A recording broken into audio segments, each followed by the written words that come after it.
ସୁଯୋଗ ଦେଲେ ସାକ୍ଷ୍ୟ କହିବା ପାଇଁ ଅନେକ ଦିନ ହେଲାଣି ଭାବୁଥିଲି କହିବି ବୋଲି କହିନଥିଲି। ଆଉ ବୀରେନ୍ଦ୍ର ଆଜ୍ଞାଙ୍କ ସାଙ୍ଗେ କଥା ହେଲା ସେ କହିଲେ ଆଉ ବିକାଶ କୁହ ବୋଲି କହିବି କହିବି ଆଉ ଟାଇମ ହଉନଥିଲା। ଆଉ ଥରେ କଣ ହେଲା, ଏଇଟା ହଉଛି ଜାନୁଆରୀ ମାସର କଥା। ଆଉ କିଛି ଗଛ ମତେ କିଣିବାର ଥିଲା। ଆଉ ଯେହେତୁ ଆମେ ଯୋଉ ସ୍ଥାନକୁ ଯାଉ, ଯୋଉ ଚର୍ଚ୍ଚକୁ ଯାଉ, ଆଉ କିଛି ଗଛ ଆମେ ସାଙ୍ଗରେ ନେଇକି ଯାଇଥାଉ, ତାଙ୍କର ସେ ଜାଗା ମାନକେ ଆମେ ଲଗେଇଥାଉ।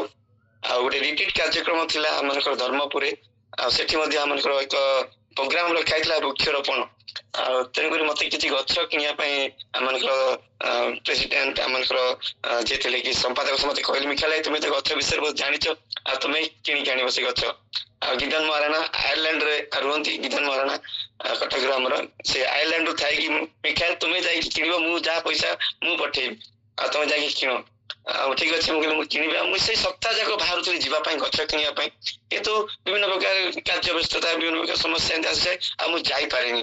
ସେଠୁ ଶୁକ୍ରବାର ହେଲା, ଆଉ ଯେହେତୁ ସୋମବାର ସେଇ କାର୍ଯ୍ୟକ୍ରମଟି ରହିଛି ଆମମାନଙ୍କର, ଆଉ ଶୁକ୍ରବାର ହେଲା ମୁଁ ଯାଇପାରିନି। ଶନିବାର ମତେ ହେଲା, ମୁଁ ନାଇଁ ଯିବି, ବାହାରିଲି ପିନ୍ଧିଲି, ପୁଣି କଣ ଇଚ୍ଛା ହେଲା, ମୁଁ ନାଇଁ ଯିବିନି। ଏଇ ମନରେ ଏମିତି ହେଲା କି ନାଇଁ ରବିବାର ଅଛି, ଆଉ ସେ ପାଖରେ ଗୋଟେ ଚର୍ଚ୍ଚ ଅଛି ଯୋଉଠି ମୁଁ ଗଛ କିଣିବାକୁ ଯିବି। ଆମ ଘରଠୁ ପ୍ରାୟତଃ 30 କିଲୋମିଟର। ବହୁତ ବଡ ଫାର୍ମ ସେଟା। ଆଉ କଟକରେ ବହୁତ ଯେହେତୁ ଗଛର ରେଟ୍ ସବୁ ଥାଏ, ଆଉ ମୁଁ କହିଲି ନାହିଁ ସେ ଫାର୍ମକୁ ଯିବି, ଆଉ ସେଠୁ ଆଣିବି। ଆଉ ମୁଁ ଚିନ୍ତା କଲି ଶନିବାର ଦିନ ପୁଣି ପେଣ୍ଟ ସାର୍ଟ କାର୍ଯ୍ୟ ନାହିଁ, ଆଜି ଯିବିନି, ଆଉ କାଲି ରବିବାର ଅଛି, ଆଉ ମୁଁ ଯିବି। ଆଉ ପ୍ରଭୁଜୀ ମତେ କହିଲେ ତୁ ନାଇଁ ଆଜି ଯାନି, କାଲି ଯିବୁ ବୋଲି କହିଲେ। ମତେ ଲାଗିଲା ଆଉ ଠିକ ଅଛି, ମୁଁ କହିଲି କାଲି ଯିବି, ରବିବାର ଯେହେତୁ ଅଛି। ଆଉ ସେଠି ସେ ପାଖରେ ଗୋଟେ ଆଦିବାସୀ ଚର୍ଚ୍ଚ ଅଛି, ଆଉ ସେଠି ଆଟେଣ୍ଡ କରିବି। ଆଉ ସେଠି ମତେ ଗଛ ପାଖରେ ସେଇଟା ସେ ଫାର୍ମ ଟା, ଆଉ ସେଠି କିଛି ଗଛ ମୁଁ ନେଇକି ଆସିବି, ଏମିତି ଚିନ୍ତା କରି ରହିଲି। ଆଉ ସକାଳ ହେଲା, ପୁଣି ମୁଁ ବାହାରିଲି। ଆଉ ଯେତେବେଳେ ମୁଁ ବାଟରେ ଯାଉଛି, ଆଉ ବାଟରେ ତାଙ୍କ ସେଇ ଚର୍ଚ୍ଚର ପାଷ୍ଟର ଆଜ୍ଞାଙ୍କୁ ଫୋନ କଲି, ଆଉ ଜଗେନ୍ଦ୍ର ଆଜ୍ଞା ମୁଁ ଯାଉଛି, ଆଉ ଆପଣଙ୍କ ଚର୍ଚ୍ଚରେ ଆଉ ଆପଣ ଅଛନ୍ତି କି ନାହିଁ? ଆଉ ସେ ନାଇଁ ନାଇଁ ମିଖାଇଲ ମୁଁ ନାହିଁ। ଆଉ ଠିକ ଅଛି, ମୁଁ କହିଲି ଚାଦି ନାହାନ୍ତି କିଏ? ଆଉ ଯୋଉ ସେ କହିଲେ ନାଇଁ ନା ଯା ବୁଲୁ ଭାଇ ତୁ, ଆଉ ଆଜି କଟକରୁ ଜଣେ ପ୍ରଭୁଙ୍କ ଦାସ ଆସିଛନ୍ତି, ଆଉ ସେ ବାକ୍ୟ ପ୍ରଚାର କରିବେ। ଆପଣ ନାହାନ୍ତି, ସେ ଠିକ ଅଛି ସେ ପ୍ରଚାର କରିବେ ବୋଲି ମତେ କହିଲେ। ମୁଁ ଠିକ ଅଛି ବି ପ୍ରଚାର କରୁ, ମୋର ତ ସେ ସହଭାଗିତା ରହିବାର ଅଛି, ଆଉ ଗଛ କିଣିବାର ଅଛି, ଆମେ ଏମିତି ଚାଲିବାରି। ଯାଇକି ସେଠି ପହଞ୍ଚିଲି। ଆଉ ପହଞ୍ଚିଲା ପରେ ଆଉ ସେ ଆସିଥିଲେ କଟକ ବୁଲୁ ଭାଇ ବୋଲି ଆମର ଜଣେ ସେ ଆସିଥିଲେ, ଦେଖିଲି ବୁଲୁ ଭାଇ ଆସିଛନ୍ତି, ବହୁତ ଖୁସି ଆଜି ପ୍ରଚାର ଶୁଣିବି ଟିକେ ବୋଲି ମନେ ମନେ ଭାବିଲି। ଆଉ ମୁଁ ଯାଇକି ତାଙ୍କ ପାଖରେ ପହଞ୍ଚିକି ମିଖାଇଲ ତମେ ମୁଁ ନାଇଁ ଏମିତି ଏମିତି ଆସିଛି, ଆଉ ଗଛ ଟିକେ ନବାର ଅଛି ତ। ମୁଁ କହିଲି ଗଛ ଖାଲି ନେବି ଟିକେ, ଆମର ଯେହେତୁ ଆମ ମଣ୍ଡଳୀରେ ଅପରାହ୍ନ ଉପାସନା, 3ଟା 3:30 ଉପାସନା, ଆଉ ମୁଁ ସକାଳ ବେଳି କଣ ବେକାର କାହିଁକି ଆଡେ ସିଆଡେ କୁଆଡେ ଯିବି, ଆଉ ମୁଁ ସେଥିପାଇଁ ପଳେଇ ଆସିଲି। ଆଉ ଚର୍ଚ୍ଚ ଆଟେଣ୍ଡ କରିବି, ଆଉ ଗଛ ନେବି। ଆରେ ଆରେ ନାଇଁ ନାଇଁ ନାଇଁ ତମେ ଆସିଛ ମାନେ ତୁମେ ହିଁ ବାକ୍ୟ ପ୍ରଚାର କରିବ। ତାଙ୍କର ସମ୍ପାଦକ, ତାଙ୍କର ପ୍ରେସିଡେଣ୍ଟ ସମସ୍ତେ ଘେରିଗଲେ ମତେ, ନାଇଁ ନାଇଁ ମିଖାଇଲ ତ ଆପଣ ଆସିଛନ୍ତି ମାନେ ଆପଣ ପ୍ରଚାର କରିବେ। ଠିକ ଅଛି ମୁଁ ପ୍ରଚାର କরি, ମୁଁ ତ ସେମିତି କିଛି ପ୍ରସ୍ତୁତ ହେଇକି ଆସିନି, ଆଉ ଜଷ୍ଟ ଖାଲି ଏମିତି ଆସିଥିଲି। ଆଉ ଇଏ ପାଇଁ ମାନେ ଗଛ ନେବି, ଆଉ ଆପଣମାନଙ୍କ ସହଭାଗିତା ରହିକି ପଳେଇବି ବୋଲି। ଆଉ ଠିକ ଅଛି ପ୍ରଭୁ ବାକ୍ୟ ଇଚ୍ଛା କରୁଛି ମୁଁ କହିବି ନିଶ୍ଚୟ।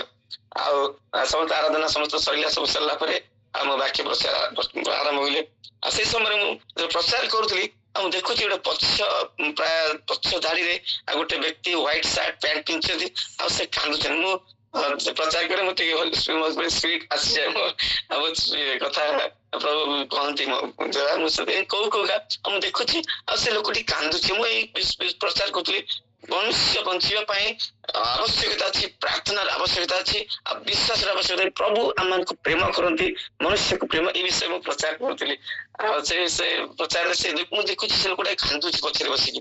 ଆଉ ମୁଁ ମନେ କଣ ପାଇଁ କାନ୍ଦୁଥିବ, କଣ ଅସୁବିଧା ହେଇଥିବ କାନ୍ଦୁଛି। ଆଉ ପ୍ରଚାର ସମୟ ସେ କାନ୍ଦୁଛି। ସରିଲା, ପ୍ରଚାର ସରିଲା, ଆମେ ବାହାରକୁ ଆସିଲୁ। ତାଙ୍କର ସମ୍ପାଦକ, ତାଙ୍କର ଯିଏ ବୟୋଜ୍ୟେଷ୍ଠ ମାନେ ସମସ୍ତେ ଆସିକି ମୋ ସହିତ ଆଳାପ କରୁଛନ୍ତି, ମତେ କୁଣ୍ଡେଇ ହଉଛନ୍ତି, ଏମିତି ସବୁ ଚାଲିଛି। ଆଉ ସେ କାନ୍ଦି କାନ୍ଦି ଆସିଲା, ମତେ କୁଣ୍ଡେଇକି ଧରିଲା। ମୁଁ କହିଲି ଆରେ ବାବୁ ତୁ କଣ ପାଇଁ ଧରିଛ, କାହିଁକି କାନ୍ଦୁଛ? ନାଇଁ ଆଜ୍ଞା, ଆପଣ ଯେତେବେଳେ ପ୍ରଚାର କରୁଥିଲେ ମୁଁ ଏଇଥିପାଇଁ କାନ୍ଦୁଥିଲି, ମୁଁ ଆଜି ଡିସାଇଡ କରିଥିଲି ଆଜି ମରିବା ପାଇଁ। ଘରେ ମୁଁ ବିଷ ଥୋଇକି ଆସିଛି, ଆଉ ମୁଁ ଏତେ ସମସ୍ୟା, ଏତେ ମୋର ଚିନ୍ତା ଏତେ ସମସ୍ତେ ଘେରି ଯାଇଛି, ଆଉ ମୁଁ ବହୁତ ଋଣଗ୍ରସ୍ତ, ବହୁତ କିଛି ମୋର ହେଇଯାଇଛି। ଆଉ ଯଦ୍ୱାରା ମୁଁ ଘରେ ଆଜି ବିଷ ଥୋଇକି ଆଇଛି, ଆଉ ଯିବି ଏଠୁ ଗଲା ପରେ ଖାଇବି ବୋଲି ଡିସାଇଡ କରିଥିଲି। ଆଉ ଏଇ ମୁହୂର୍ତ୍ତରେ ମୁଁ ବିଶ୍ୱାସ କରୁଛି ମୁଁ ଆଉ ନାଇଁ ଆଜିଠୁ ମୁଁ ପ୍ରଭୁଙ୍କ ପାଇଁ ବଞ୍ଚିବି ବୋଲି କହିଲା। ଆଉ ମୁଁ ପ୍ରଭୁଙ୍କୁ ନାଇଁ ମୁଁ ସେମିତି ଏତେ ବଡ ପ୍ରଚାର ମୁଁ କଣ କହିଛି ମୁଁ ଜାଣିପାରୁନି। ଆଉ ମୁଁ ଯାହା ପ୍ରଭୁଙ୍କ କଥା କହିଲେ ମୁଁ ସେୟା କହିଦେଇ କଣ କହିଦେଇଛି। ଆଉ ନାଇଁ ମିଖାଏଲ ଆଜ୍ଞା ଆପଣ ବହୁତ କଥା ଯୋଉ ବିଷୟ ସବୁ କହିଲେ, ଆଉ ମୁଁ ଏଇ ଡିସାଇଡ କରୁଛି ଆଜି ମୁଁ ଆଜିଠାରୁ ଆଉ କେବେ ବି ବିଷ ଖାଇବି ନାହିଁ କି ମରିବି ନାହିଁ ବୋଲି କହିଲା। ଆଉ ସେ କାହିଁକି ତା ପାଇଁ ପ୍ରାର୍ଥନା କଲୁ। ଆମେ ସେ ବୟୋଜ୍ୟେଷ୍ଠ ସମସ୍ତେ ଆସିଲେ ମୋ ପାଇଁ, ସମସ୍ତେ ଆମେ ତା ପାଇଁ ପ୍ରାର୍ଥନା କଲୁ। ଆମେ ଦେଖ ବାବୁ ତୁମେ ପ୍ରଭୁ ତୁମକୁ ଏତେ ସ୍ନେହ କରନ୍ତି। ଆଉ ଦେଖ ମତେ ମୁଁ ଆସିଗଲେ ଗୋଟେ ସପ୍ତାହ ହେଇଗଲାଣି ଆସିପାରୁନଥିଲି, କିନ୍ତୁ କାହିଁକି ପ୍ରଭୁ ଆଜି ମତେ ଏଇଠି ପଠେଇଲେ। ମୁଁ ପ୍ରାର୍ଥନା କଲି ପ୍ରଭୁ ଏଇଥିପାଇଁ ମତେ ଆଜି ତୁମେ ପଠେଇଥିଲ ଏଠିକି। ମୁଁ ପ୍ରଭୁଙ୍କୁ ଧନ୍ୟବାଦ ଦେଲି। ଯାହା ହଉ ମୋ ଜୀବନରେ ଆଜି ଗୋଟେ ଆତ୍ମା ବଞ୍ଚି ପାରିଛି ବୋଲି ଆଉ ମୁଁ ପ୍ରଭୁଙ୍କୁ ଧନ୍ୟବାଦ ଦେଇକି ଆଉ ଆସିଲି। ଆଉ ପ୍ରଥମ ଥର ଆସିଲି ପ୍ରଭୁଙ୍କୁ କେବଳ ଖାଲି ଧନ୍ୟବାଦ ଦେଲି। ପ୍ରଭୁ ସତରେ ତମେ କେତେ ମହାନ। ମୁଁ ଆସିଥିଲି ଅନ୍ୟ ଟାଇମରେ ବୋଧେ ଏଇ ଜିନିଷଟି ଘଟି ପାରିନଥିଲା, କିନ୍ତୁ ପ୍ରଭୁ ତୁମେ ଆଜି ମତେ ମନେ ଦେଇ ରବିବାର ମତେ ମନେ କରିଥିଲା ମୁଁ ଏଇ ଗଛ କିଣିକି ଆସିବା ପାଇଁ। ଆଉ ତା ସହିତ ମୋ ମଧ୍ୟ କଥା ହଉଛି ଆଜି ପର୍ଯ୍ୟନ୍ତ ପ୍ରଭୁଙ୍କ ସେବାରେ ପ୍ରଭୁଙ୍କ ସହିତ ରହିଛି। ସେ ପିଲାଟି ବହୁତ ପ୍ରାୟତଃ 27-28 ବର୍ଷର ପିଲାଟି ସେ। ଆଉ ସେ ଗୋଟେ ଆଶ୍ରମରେ ରହୁଥିଲା, ଅବିକି ତାଙ୍କ ଘରକୁ ଆସିଛି। ଆଉ ତା ପାଇଁ ପ୍ରାର୍ଥନା କରୁଛି ଯେ ପ୍ରଭୁ ତାକୁ ବଳିଷ୍ଠ କରିବା, ପ୍ରଭୁଙ୍କ ମଞ୍ଚ ପ୍ରଭୁଙ୍କ ସାକ୍ଷୀ ହେଇପାରିବ ସେ। ଆଉ ପ୍ରଭୁ ଏ ଅଳ୍ପ ସାକ୍ଷ୍ୟରେ ମତେ ମଧ୍ୟ ଆପଣ ମାନେ ପ୍ରତ୍ୟେକଙ୍କୁ ଆଶୀର୍ବାଦ କରନ୍ତୁ। ପ୍ରେଜ୍ ଦ ଲର୍ଡ। ଆମେନ୍। ଥ୍ୟାଙ୍କ ୟୁ ମିଖାଏଲ ଭାଇ, ପ୍ରଣାମ ଆଜ୍ଞା। ମାନେ ସଞ୍ଜୀବ ଭାଇଙ୍କଠୁ ଶୁଣିଲୁ ଯେ ହ୍ରଦର ଏପଟ ପ୍ରବଳ ଲୋକ ଥିଲେ, କିନ୍ତୁ ହ୍ରଦର ସେପଟେ କେବଳ ଜଣେ ଥିଲା। ସେ ତାର ଆତ୍ମା ଲାଭ କରିବା ପାଇଁ ଯୀଶୁ ଏକା ଗଲେନି, ଶିଷ୍ୟମାନଙ୍କୁ ନେଇକି ଗଲେ।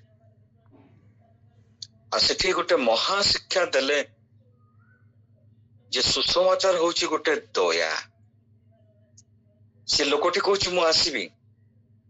ଯୀଶୁ କହୁଛନ୍ତି ପ୍ରଭୁ ଯେ ପ୍ରକାର ତତେ ଦୟା ଦେଖେଇଛନ୍ତି, ତୁ ସେଇ ସବୁ କଥା ତୋର ପ୍ରିୟଜନ ବନ୍ଧୁବାନ୍ଧବ ମାନଙ୍କ ପାଖରେ ପ୍ରଚାର କର।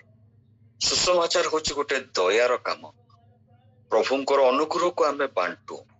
ଆପଣଙ୍କ ସାକ୍ଷ୍ୟ ମଧ୍ୟରେ ମଧ୍ୟ ଠିକ ସଞ୍ଜୀବ ଭାଇଙ୍କର ଶିକ୍ଷାଟା ଯେମିତି ପୁରା ଲିଙ୍କ ହେଲା ପରିକା ଜଣା ପଡୁଛି। ପ୍ରଭୁ ଆପଣଙ୍କୁ କାହିଁକି ସେଦିନ କଲେ ଯିବା ପାଇଁ, ଆତ୍ମାର ଆବଶ୍ୟକତା ଥିଲା ଯେ କି ରକ୍ଷା ପାଇବ। ସେଠି ମଧ୍ୟ ଗୋଟେ ଭୁତୁଡିଆ ଆତ୍ମା ସେ ରକ୍ଷା ପାଇଲା, ଆଉ ଗୋଟେ ପିଲା ଯିଏକି ମରିବା ପାଇଁ ଯାଉଥିଲା ସେ ରକ୍ଷା ପାଇଲା। ଯେମିତି ସାକ୍ଷ୍ୟ ଆଉ ଶିକ୍ଷା ଆଜି ଦିଟା ପୁରା ସମନ୍ୱୟ ଅଛି। ପ୍ରଭୁ ଆଶୀର୍ବାଦ କରନ୍ତୁ।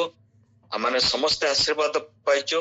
ଥ୍ୟାଙ୍କ ୟୁ ମିଖାଏଲ ଭାଇ, ଥ୍ୟାଙ୍କ ୟୁ ସଞ୍ଜୀବ ଭାଇ। God bless you abundantly. Thank you sir, thank you, God bless you, God bless you both of you. ଆମମାନଙ୍କର ପ୍ରଭୁଙ୍କ ଦି ଜଣ ଦାସଙ୍କୁ ପ୍ରଭୁ ଆଜି ବହୁଳ ଆଶୀର୍ବାଦ କରନ୍ତୁ। ଆମମାନଙ୍କର ସଞ୍ଜୀବ ଆଣ୍ଡିଗଲ ଭାଇଙ୍କୁ ମଧ୍ୟ, ଆମଙ୍କର ମିଖାଏଲ ସ୍ୱାଇଁ ଭାଇଙ୍କୁ, ଉଭୟଙ୍କୁ ପ୍ରଭୁ ଆଶୀର୍ବାଦ କରନ୍ତୁ। ବାକ୍ୟ ଦ୍ୱାରା ସାକ୍ଷ୍ୟ ଦ୍ୱାରା ପ୍ରଭୁ ଗୌରବ ପାଆନ୍ତୁ। ଆମେନ୍।